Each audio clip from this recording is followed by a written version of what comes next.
하늘에 가득 찬 영광의 하나님 찬양 드림으로 우리 하나님께 예배로 나아가겠습니다.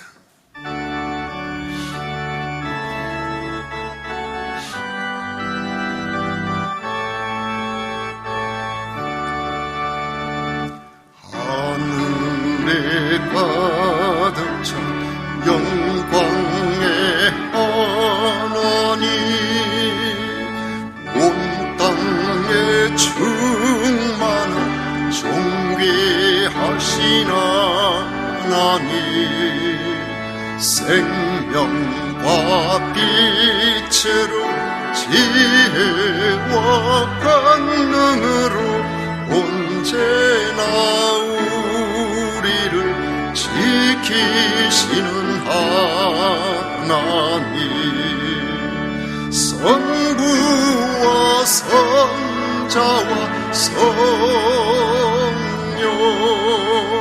삼위의 하나님,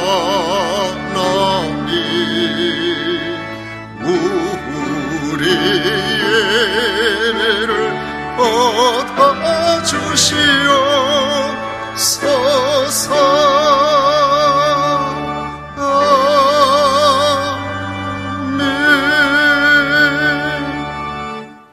오직 여호와는 그 성전에 계시니 온 천하는 그 앞에서 잠잠할지니라. 아멘. 놀랍고도 놀라우신 그 크신 사랑으로 하나님의 자녀 삼으신 성삼위 하나님을 찬양합니다. 거룩하고 복된 날 주의 존전에 나와 드리는 저희들의 예배를 기쁘게 받아주시고 하늘의 문을 열어 복된 시간 되게 해 주옵소서. 예수님 이름으로 기원하옵나이다. 아멘. 찬송가 10장 다 같이 부르겠습니다.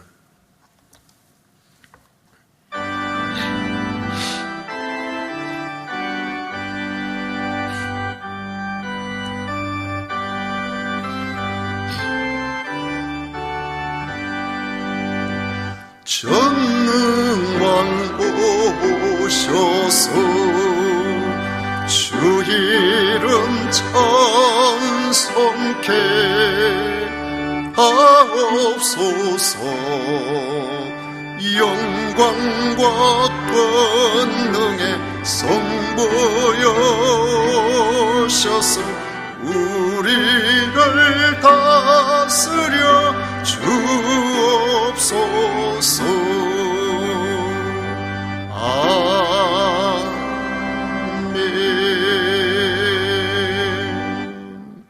성시교독 교독문 제32번 함께 교독하겠습니다.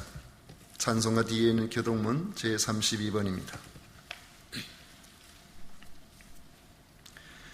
여호와여, 내가 주께 피하오니 내가 영원히 수치를 당하게 하지 마소서.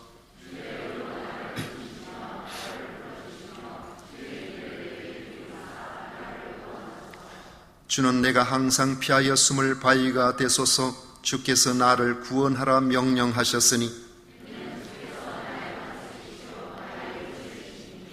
나의 하나님이여, 나를 악인의 손 곧 불의한 자와 흉악한 자의 장중에서 피하게 하소서.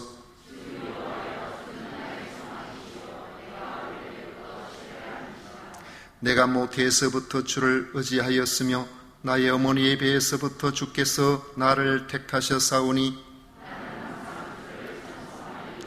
아멘. 다같이 신앙 고백 드리겠습니다. 전능하사 천지를 만드신 하나님 아버지를 내가 믿사오며 그 외아들 우리 주 예수 그리스도를 믿사오니 이는 성령으로 잉태하사 동정 마리아에게 나시고 본디오 빌라도에게 고난을 받으사 십자가에 못 박혀 죽으시고 장사한 지 사흘 만에 죽은 자 가운데서 다시 살아나시며 하늘로 오르사 전능하신 하나님 우편에 앉아 계시다가 저리로서 산자와 죽은 자를 심판하러 오시리라. 성령을 믿사오며 거룩한 공회와 성도가 서로 교통하는 것과 죄를 사하여 주시는 것과 몸이 다시 사는 것과 영원히 사는 것을 믿사옵나이다. 아멘. 다같이 자리에 앉으셔서 찬송가 284장 함께 부르겠습니다.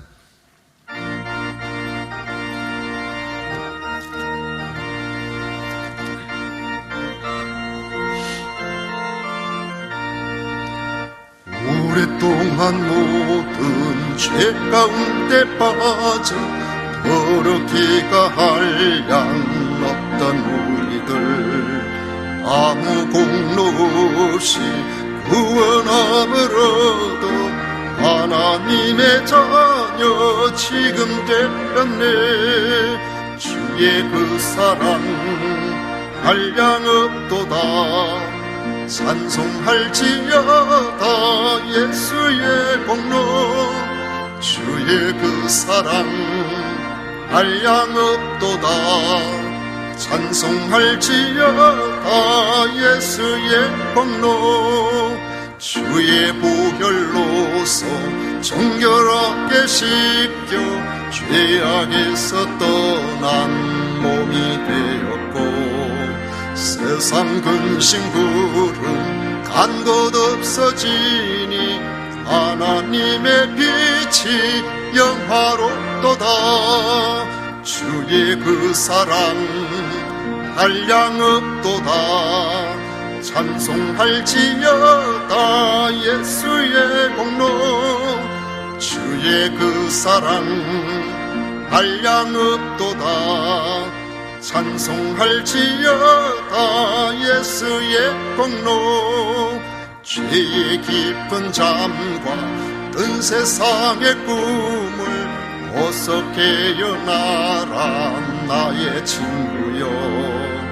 은혜 받은 날과 구원 얻을 때가 지금 온 세상에 선포되었네. 주의 그 사랑 한량 없도다. 찬송할지어다 예수의 공로. 주의 그 사랑 한량 없도다. 찬송할지어다 예수의 공로. 아멘. 이 시간 김정덕 장로님 우리를 대표해서 기도하시겠습니다.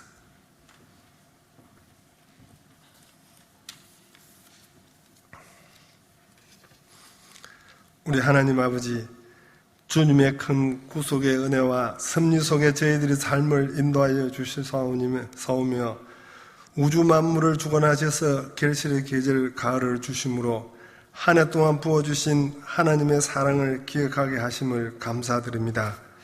지나온 한 주간을 삶을 돌아볼 때 죄스럽고 잘못된 일도 너무도 많아 저희들은 주님 앞에 죄인임을 고백합니다.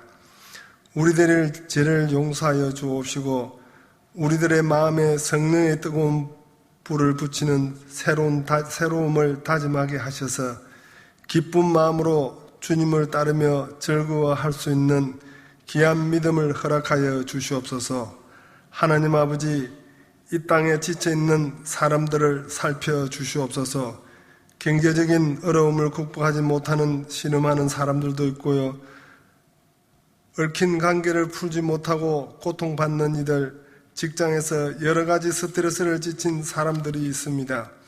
이스라엘 백성들이 애굽에서 고역으로 신음할 때 그들을 살펴주셨던 주님, 우리 가운데 고통당하는 사람들이 형편을 살피시고 하나님의 은총을 허락하여 주시옵소서. 주님, 고통스러운 환경을 중압감보다는 우리의 마음을 더 아프게 하는 것들은 사람들의 냉소와 비난의 목소리입니다. 서로를 향한 차가운 손가락질을 얼룩진 세상이지만 주님의 은혜를 입은 저희들은 서로에게 응원가를 불러주기를 원합니다. 우리의 응원가가 지친 사람들을 일어나게 하고 약한 사람들을 위로와 격려를 받게 하여 주시옵소서. 항상 저희들을 기도를 들어주시는 하나님 아버지, 기도가 아니면 이 시대 가운데 우리가 진정한 하나님의 백성임이 될 수 없음을 고백합니다. 주님의 은혜 가운데 오직 예수라는 제목으로 주의 특별 새벽 기도회를 잘 마쳤습니다. 하나님의 말씀과 기도로 은혜 받게 해주시고 또한 국가와 민족을 위하여, 교회를 위하여, 선교사님들을 위하여, 가정을 위하여, 우리 믿음을 위하여 기도하였습니다. 하나님, 저희들이 기도에 하나님께서 응답해 주실 줄로 믿고 감사를 드립니다. 하나님 아버지 거룩하고 복된 날 하나님 아버지께서 사자 목사님을 통하여 주시는 말씀을 겸손히 받게 하시고 즐겁고 안식된 복된 날이 되게 하여 주옵소서. 이 모든 말씀 예수님의 이름으로 기도드리옵나이다. 아멘.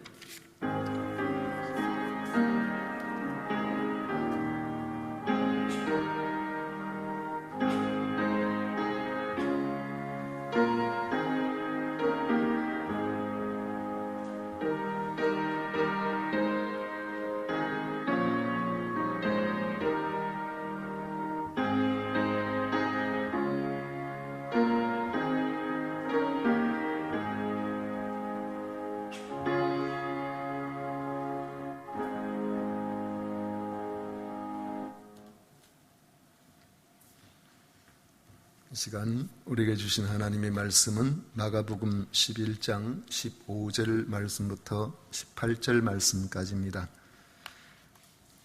마가복음 11장 15절부터 18절까지 말씀 찾으셔서 다 같이 읽도록 하겠습니다. 15절부터 다 같이 읽습니다. 그들이 예루살렘에 들어가니라. 예수께서 성전에 들어가사 성전 안에서 매매하는 자들을 내쫓으시며 돈 바꾸는 자들의 상과 비둘기 파는 자들의 의자를 둘러 엎으시며 아무나 물건을 가지고 성전 안으로 지나다님을 허락하지 아니하시고 이에 가르쳐 이르시되 기록된 바 내 집은 만민이 기도하는 집이라 칭함을 받으리라고 하지 아니하였느냐. 너희는 강도의 소굴을 만들었도다 하시매 대제사장들과 서기관들이 듣고 예수를 어떻게 죽일까 하고 꾀하니 이는 무리가 다 그의 교훈을 놀랍게 여김으로 그를 두려워함일러라. 아멘. 기도하는 집이라는 제목으로 이 말씀을 통해서 하나님께서 주시는 메시지를 같이 듣고자 합니다. 성도는 교회 생활을 떠나서 신앙생활하는 것을 생각하기가 힘듭니다. 간혹 현실 교회의 부정적인 면을 부각시키면서 혼자 예수의 정신을 운운하며 신앙생활을 바르게 하는 것처럼 말하는 이들도 있습니다. 많이 배우고 유명한 사람들이 이런 말을 하게 되면 꽤 신선해 보이고 교회 중심의 신앙생활이 마치 문제가 많은 것처럼 느낄 수 있습니다. 그런데 교회에 적을 두지 않은 사람들의 신앙생활을 주의 깊게 살펴보면 그들은 관념을 신앙이라고 착각하고 있는 것은 아닌가 하는 생각이 들 때가 많습니다. 시간과 물질을 들이는 헌신의 삶이 많이 느슨해 보이기 때문입니다. 아무리 예수님의 정신을 멋지게 이야기한다고 해도 예배 생활이 없고 또 전도나 선교를 위해서 물질과 시간을 드리는 헌신이 있지 아니하고 교제를 통해 섬김을 감당할 그 삶의 터전이 없다는 점에서 교회를 멀리하는 신앙생활은 구체적인 삶이 따르지 않는 헛된 담론으로 끝날 가능성이 많다는 것입니다. 특히 교회를 부정하는 것은 주님을 부정하는 것과 크게 다르지 않다는 점에서 매우 조심해야 됩니다. 교회에 허물이 있다고 하더라도 교회를 통한 신앙생활은 아주 중요합니다. 마태복음 16장 18절에 보면 내 교회를 세우리리 하셨습니다. 교회는 주님이 세우신 주님의 교회라는 것입니다. 사도행전 20장 28절에 보면 자기 피로 사신 교회라고 했습니다.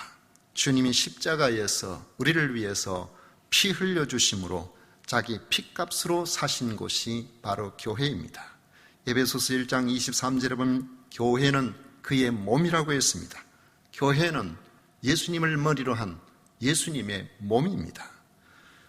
또 에베소서 5장 27절에 보면 자기 앞에 영광스러운 교회로 세우셨다고 말씀하고 있습니다. 교회는 주님께서 영광스럽게 세우신 교회입니다. 주님과 교회의 관계는 마치 신랑과 신부와 같은 관계입니다. 비록 허물이 많은 우리들이지만 예수께서 자기 피값으로 사셔서 우리 주님의 신부로 삼으신 영광스러운 곳이 바로 교회 공동체인 겁니다. 이런 교회를 허물이 좀 있다고 우리의 부족함이 좀 있다고 이것을 누가 감히 무시할 수가 있겠습니까? 주님께서 우리를 용서해 주셨는데, 주님께서 우리를 받아주셨는데, 허물이 많음에도 불구하고 주님께서 우리를 주의 신부로 받아주셨는데 말이죠. 교회의 어두운 면만 보고 교회 자체를 부정하는 것은 그가 교회의 본질을 모르든지 아니면 주님의 말씀을 따르지 않는 지적 교만에서 나온 생각이 아닌가 하는 이런 걱정이 드는 것입니다. 예루살렘에 입성하신 예수님께서 그 다음 날 제일 먼저 하신 일이 바로 성전을 청결하게 하신 일입니다. 나귀 새끼를 타시고 예루살렘에 입성하신 예수님께서 그 다음 날 아침 성전에 들어가셨을 때에 성전 안에는 마치 시장판과 같은 그런 상황이 벌어지고 있었습니다. 오늘 우리 읽은 이 말씀에는 비둘기 파는 자들의 이야기가 나오지만 요한복음 2장에 보면 성전 제사의 제물로 쓰일 소와 양과 비둘기를 팔았다고 되어 있습니다. 성전세를 내려는 사람들에게 멀리서 그들이 가지고 왔던 로마의 데나리온이나 헬라의 드라크마 같은 이런 화폐를 이스라엘의 성전 세겔로 바꾸어 주면서 많은 수수료를 받는 환전상인들이 시끌벅적하게 그곳에 앉아 있었다는 것입니다. 물론 성전 안이라고 해서 건물 안을 이야기하는 건 아닙니다. 그 바깥의 뜰을 이야기하는 거죠. 성전 안에서 벌어지는 짐승들의 매매나 이 환전은 처음에는 멀리서 유월절 같은 이런 명절을 지키려고 오는 사람들의 편의를 제공하기 위해서 시작이 되었을 겁니다. 멀리서 배를 타거나 아주 멀리서 오는 그런 사람들이 이 성전 제사에 쓰일 짐승을 데리고 올 수는 없었기 때문에 우리는 그런 점에서 그 자체를 나쁘다고 할 수는 없습니다. 수도권에 수만 명이 모이는 대형 교회들의 경우를 살펴보면 멀리서 예배하러 오는 그런 성도들을 위해서 교회 안에 자체적으로 서점을 운영한다든지 식권을 팔아서 식사를 하게 만든다든지 그 값을 많이 받지 않고 음료수를 나누게 한다든지 그렇게 하는 경우가 있습니다. 봉사자들 중심으로 운영되고 수익금은 선교나 외국인 체류 노동자들을 위해서나 사회적 약자들을 위해서 주로 사용합니다. 이런 현실을 반영하는 경우를 보면서 이런 경우와 전혀 상관없는 규모가 작은 교회의 성도들의 입장에서 교회에서 매매하는 것은 무조건 잘못이다라고 비난하는 것도 어쩌면 좁은 생각일 수가 있는 겁니다.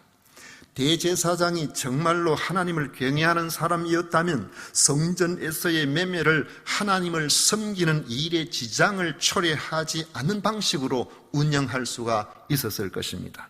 성전 밖에서 일정 구역을 정해서 그곳에서 매매하도록 한다든지 과도하지 않는 수수료로 순례객의 편의를 제공할 수 있도록 어떤 규정을 정해 놓는다든지 아니면은 폭리를 취하지 못하도록 직영으로 운영을 하고 그 수입을 선한 일에 사용하도록 하면 되었을 것입니다. 그런데 대제사장을 비롯한 성전 관계자들은 이것이 돈벌이가 된다는 사실을 알았던 겁니다. 그리고는 상인들에게 과돈 자위세를 요구했고 상인들은 그것을 만회하려고 순례자들의 신앙을 이용하여 짐승을 비싸게 팔고 환전 수수료를 과도하게 받아서 개인의 폭리를 취했던 것입니다.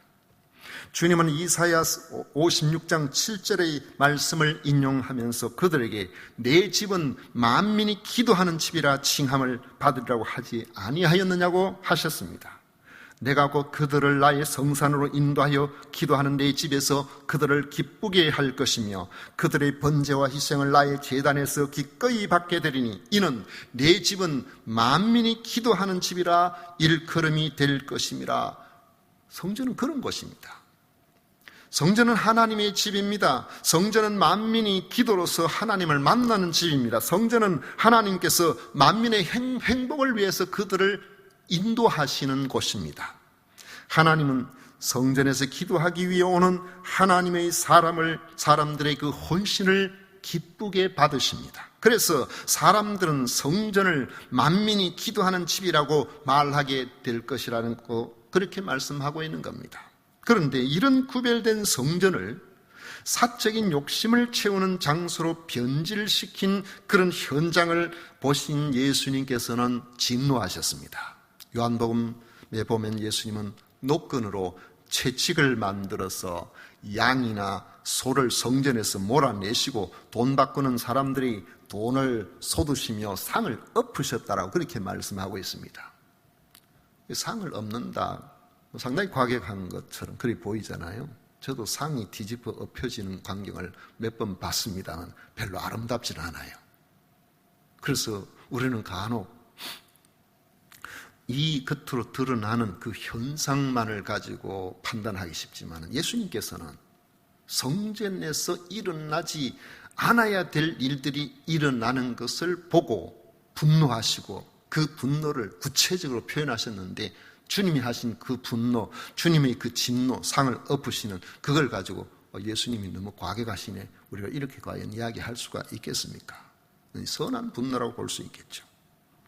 본문 15절과 16절에도 성전 안에서 매매하는 자들을 내쫓으시며 돈 바꾸는 자들의 상과 비둘기 파는 자들의 의자를 들러 엎으시며 아무나 물건을 가지고 성전 안으로 지나다님을 허락하지 아니하셨다고 되어 있습니다. 그리고는 내 집은 만민이 기도하는 집이라 칭함을 받으라고 하지 아니하였느냐, 너희는 강도의 소굴을 만들었다고 말씀하시며 가르치셨다고 말씀합니다. 이런 예수님의 단호한 행동, 예수님의 그 말씀에 당시 대제사장을 비롯한 교권주의자들은 상당히 당황을 한 것 같습니다. 감히 자기들한테 도전을 하는 이런 행동을 했으니까요. 성전은 하나님의 집인데 하나님을 섬기고 하나님께 기도하는 집으로 그렇게 사용해야 될 것인데 그것을 입건이나 장사하는 집으로 만든 사실을 그들은 부인할 수가 없었기 때문에 대놓고 어떻게 하지는 못했습니다. 제자들은 나중에 예수님께서 대제사장 무리들에게 십자가의 고난을 받고 돌아가시는 이런 상황을 보고서 이 사건을 두고 시편 69편 9절에 있는 말씀을 기억합니다. 주의 전을 사모하는 열심이 나를 삼키리라. 주께서 성전을 사모하여 성전이 성전답게 되기를 바라는 그 마음으로 성전을 청결하게 하신 그 사건을 대제사장들은 자신들을 향한 중대한 도전으로 여기고 예수님을 죽일 결심을 굳혔기 때문에 그런 것입니다. 18절에 보면 대제사장들과 서기관들이 듣고 예수를 어떻게 죽일까 하고 꾀하니 이렇게 말씀하고 있습니다. 그래서 대제사장 무리들은 예수님께 시비를 건 것이죠.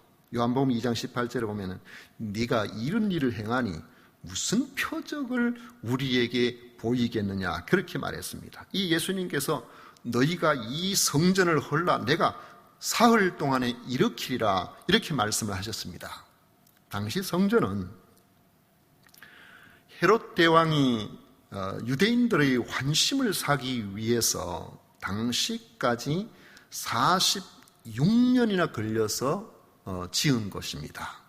헤롯 대왕이라 그랬죠. 제가 이 대왕이라는 말은 아무에게나 쓰지 않아요. 우리 역사적으로 볼 때 대왕이라는 말을 쓰는 사람은 불과 몇 사람 안 됩니다. 알렉산더 대왕이라고 해요. 그 대단한 사람이잖아요. 이렇게 대왕이라고 할 때는 어떤 상당한 무슨 업적을 남겼을 때에 그렇게 하는데, 헤롯은 사실 보면은 뭐 좋은 왕은 아닙니다만은 그 당시에 로마의 황실에서 함부로 하지 아니하고 극진히 보살폈을 정도로 이 탁월한 정치력을 가진 그런 사람이었습니다.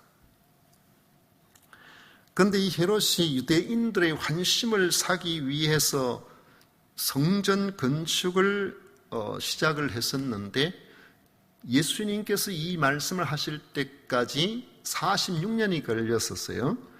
그런데 그 당시에도 아직까지 성전 공사가 완전 끝난 것이 아니라 추가진 공사가 계속 진행되고 있었습니다. 주전 20년경에 헤롯 대왕이 처음에는 두 번째 성전인 스룹바벨 성전을 개축만 좀 해가지고 어떻게 해보려고 했는데 하다 보니까 일이 자꾸 커진 거예요. 그래서 본체만 15층 규모로 개축을 하고 주전 9년경에 약 11년 만에 제단을 비롯한 주요 시설들을 모두 완성을 했습니다. 그렇지만은 여기에 만족하지 않고 성전뜰, 성전담, 성전문 같은 이런 외곽을 매우 아름답고 화려하게 꾸몄는데, 이 공사는 헤롯 대왕이 죽고 난 후 거의 그 이후도 약 60년간 계속 공사가 진행되어 가지고 성전에서 공사가 끊어지지를 않았어요. 최종적으로 끝이 났다고 할 때가 주전 64년경 네로 황제가 죽을 그때였습니다. 그러니까 이 성전 공사는 어마어마한 대역사였죠. 이때 사용된 돌의 크기는 대리석 가운데 가장 아름다운 그런 대리석을 중심으로 했는데, 이 돌 하나가 높이가 평균 80에서 120cm 정도, 무게, 길이가 12m 되는 것도 있고, 무게가 돌 한 개가 100톤이 넘는 그런 것들도 있었다고 합니다. 그래서 이 성전을 본 사람마다 전부 다 입을 딱 벌리고 처음 보기는, 와, 이렇게 아름다운 건물이 있는가. 유대 랍비들은 이 성전을 보지 못한 자들은 아름다움이 무엇인지를 알지 못하는 사람이다라고까지 할 정도로 참으로 규모가 크고 아름다운 그런 성전이었던 것입니다. 이처럼 유대인들의 대단한 자부심이 된 거대한 성전이 걸린다는 것은 상상도 할 수 없는 일인데, 당시에 46년 동안 지어도 완공하지 못한 것을 예수님께서 내가 사흘 동안에 일으키겠다, 그렇게 말씀을 하시니까 누가 그것을 이해나 할 수가 있겠습니까?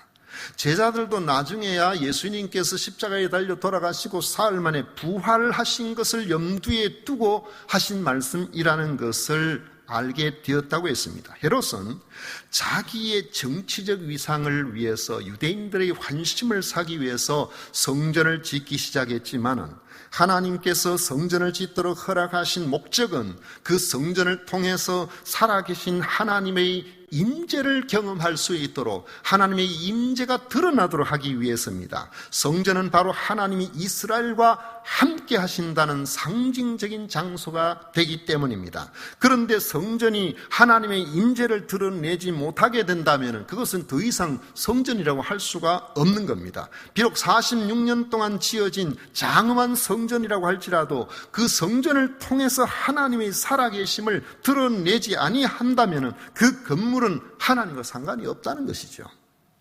솔로몬 성전이 그렇게 화려하게 지어졌어도 솔로몬 성전의 별칭이 황금의 집입니다. 안에 보면은 전부 황금이었어요. 그렇지만 백성들의 마음이 하나님에게서 떠나가게 되니까 바벨론의 느부갓네살 왕을 통해서 완전히 파괴되어 버리고 말았던 것입니다. 제2성전도 그랬고 제3성전인 헤롯 성전도 다르지 않을 것이라는 겁니다. 실제로 헤롯 성전은 주 64년에야 완공이 되었다면 80년 동안 지어진 거잖아요. 그런데 완공된 지 불과 6년 만에 완전 파괴되고 말았습니다. 로마의 티투스 장군이 나중에 로마의 황제가 됩니다마는, 그가 예루살렘 성전을 포위하고 3년 만에 함락을 시키고, 그리고 성전을 완전히 초토화시켜버린 것이죠. 그렇다면은 무너지지 않는 성전, 무너지지 않는 성전은 어떤 성전일까요? 무너지지 않는 성전의, 세상 성전은 아무리 아름답게 지어도, 아무리 든든한 재료를 가지고 지어도 다 무너질 수밖에 없는데, 무너지지 않는 성전이 있다는 거예요. 그 무너지지 않는 성전의 특징은 뭘까요? 예수님의 말씀을 통해서 보면 성전을 무너뜨리듯이 자기 육체를 십자가에 달아도 사흘 만에 다시 살아난 부활의 몸을 지금 말씀하고 있습니다. 십자가에 못 박혀 죽으셨으나 사흘 만에 부활하신 예수님이야말로 살아계신 하나님의 표적이요 영원한 생명의 증거가 되는 것입니다. 그래서 예수님은 요한복음 2장 21절에서 예수는 성전된 자기 육체를 가리켜 말씀하신 것이라고 하신 겁니다. 그렇다면 예수님을 그리스도로 믿는 성도들도 그리스도의 몸이기 때문에 부활에 참여한 성전이 되는 것입니다. 비록 육체가 쇠약해지고 육체가 죽는다고 할지라도 주님이 다시 사신 것처럼 우리도 부활하게 되는 겁니다. 바로 주님과 함께 무너지지 않는 성전이 되어진 것입니다. 그렇다면 이런 무너지지 않는 성전의 특징이 과연 뭘까? 바로 기도하는 집이, 하나님과의 교제가 있는 집이라는 것입니다. 예수님의 성전 청결 행위는 성전이라고 하면서도 하나님과의 교제를 단절해버리고 자기 욕심이나 채우기 위해서 순례객들의 순수한 신앙을 이용해서 재물을 강탈하는 강도의 소굴을 만들어서는 안 된다는 것입니다. 당시 예수님이 성전 청결 행위를 하셨지만 아마 예수님이 그들의 눈에 안 보이면 저 물려놨던 자판을 금방 다 가지고 왔을 거예요. 다시 또 장사를 시작했을 겁니다.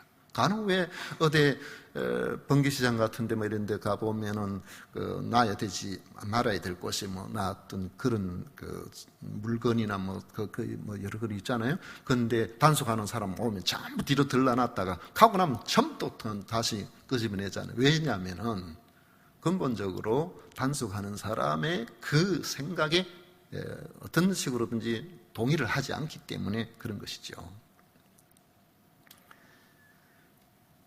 그들이 여전히 이 건에서 벗어나지 못하고 예수님이 성전 청결을 위해서 그 일을 하셨지만은 그것은 여전히 강도의 소굴로 남아있었다는 것은 그 성전이 아무리 대단하게 보인다고 할지라도 그건 무너질 성전이기 때문에 그런 것입니다.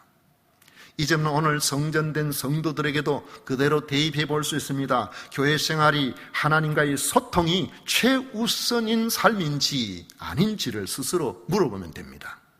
하나님께 예배드리고 하나님의 뜻을 따라 서로 사랑하고 섬기는 삶이 가장 중요한 가치라면 무너지지 않는 성전이라고 말할 수가 있을 것입니다. 반면에 교회 생활을 통해서 자기 명예나 직분을 탐하려고 한다면, 그것이 여의치 않을 때 분노하고 원망하고 불평하고 교회 공동체를 어지럽게 한다면 성전 안에서 자기 이익을 탐하는 대제사장물이나 상인들과 다르지 않을 것입니다. 아무리 대단해 보여도, 아무리 사회적인 지위를 가지고 있다고 할지라도, 교회 안에서 직분이 높다고 할지라도 결국 무너질 성전일 것입니다. 우리 그리스도인은 교회를 통해서 문화생활을 함으로 교양인이 되는 것을 목적으로 하는 사람이 아닙니다. 우리 그리스도인은 무너지지 않는 하나님의 성전이라는 사실을 명심하고 그 안에서 우리가 사는 거예요. 우리는 영원한 부활의 소망을 갖고 이 땅에서 하나님을 기쁘시게 해드리며 성도를 섬기며 살아가는 그런 하나님의 사람인 것입니다. 고린도전서 3장 16절에 보면 너희는 너희가 하나님의 성전인 것과 하나님의 성령이 너희 안에 계신 것을 알지 못하느냐고 했습니다. 우리는 내 안에 계신 성령으로 말미암아 하나님께 기도하는 성전이요 무너지지 않는 부활의 씨앗을 이 땅의 이 육체 속에 담고 있는 거룩한 주의 몸이라는 사실을 한시도 잊어버리면 안 되는 겁니다. 그러므로 성전은 기도하는 집이 되어야 하는 것이지, 사적인 이익을 추구하는 헤롯 성전과 같이 되어서는 안 됩니다. 바울 사도는 고린도전서 3장 17절에서 그리스도인을 향하여서 이런 성전으로서의 자각을 촉구하고 있습니다. 누구든지 하나님의 성전을 더럽히면 하나님이 그 사람을 멸하시리라. 하나님의 성전은 거룩하니 너희도 그러하니라 말씀했습니다. 예수님께서 성전이 성전답지 못하고 이건희 눈이 멀어 장사하는 소굴이 되자 진노하신 것처럼 오늘 성전된 우리가 어떤 자세로 살아가야 할지 주님께서 우리에게 강력한 요청을 하고 계시는 것을 우리는 받아들여야 됩니다. 간혹 보면 문제 있는 교회들 있잖아요. 시끄러운 교회들, 이런 교회들 보면은 왜 나를 알아주지 않느냐, 왜 나에게 이렇게 하느냐, 뭐 주로 그런 자기 그 이해관계와 관련해서 시험에 들고 문제가 생기고 그렇게 하는 것인데, 성전에서 장사하는 것보다 크게 다를 바가 없는 거예요. 왜? 자기를 알아주기를, 자기 이익을 위해서 그렇게 하는 거죠. 교회는 하나님께 예배하고 하나님과의 그 관계 속에서 말씀드리고 그 말씀을 받아들이고 이 안에서 성도를 섬기고, 그렇게 함으로 하나님의 기쁘심이 우리 속에 그대로 나타나서 성도와의 관계 속에서 아름다운 행복으로 이끌어 나가는 것이 주님께서 우리에게 주신 말씀이고 교회의 목적이고 우리가 감당해야 될 사명입니다. 그런데 이 교회를 그렇게 하지 아니하고 자기중심적으로만 생각한다는 건 문제가 심각한 것이 되는 것이죠. 예배를 즐거워하며 서로 사랑하고 섬기는 모습으로 오늘 우리 세금산 교회의 연관표처럼 하나님을 기쁘시게 사람들을 행복하게 하는 그런 성전이 되기를 원합니다. 그곳에 하나님의 임재가 있고 하나님의 임재가 있는 곳에 기도의 응답이 있는 것입니다. 하나님의 임재가 있는 곳에, 그곳은 세상이 주지 못하는 기쁨과 소망이 있다는 사실을 믿으시기를 바랍니다. 기도하겠습니다. 고마우신 하나님 아버지, 크고 놀라우신 주의 은혜에 감사합니다. 오늘도 주님의 말씀, 주님이 하신 일을 통하여 우리 자신을 돌아봅니다. 주의 핏값으로 사신 교회를 우리는 어떻게 섬기고 또 어떤 소망을 가지고 살아가야 되는지를 돌아보게 됩니다. 아버지 하나님, 성전된 우리와 우리 교회 공동체 위에 주의 크신 은혜가 있어서 이곳을 통하여 하나님이 기뻐하시고 하나님으로 말미암아 저희들의 기쁨이 되는 놀라운 은혜가 있게 하여 주옵소서. 예수님 이름으로 기도하옵나이다. 아멘. 찬송가 369장 함께 부르겠습니다.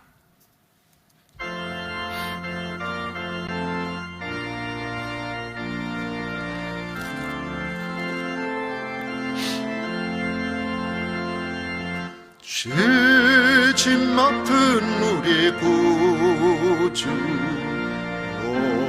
어찌 좋은 친군지, 걱정 근심 무거운지 우리 주께 맡기세. 주께 고함 없는 고로 복을 받지 못하네. 사람들이 어찌하여 아랠 줄을 모를까. 시험 걱정 모든 괴로움 없는 사람 누군가. 부질없이 낙심 말고 기도 드려 아뢰세. 이런 진실하신 친구 찾아볼 수 있을까. 우리 약함 아시오니 어찌 아니하렐까. 근심 걱정 무거운지 아니 진짜 누군가. 피난처는 우리 예수 주께 기도드리세. 세상 친구 멸시하고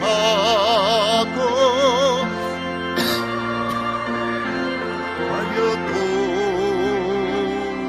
예수 품에 안기어서 참된 위로 받겠네. 아멘.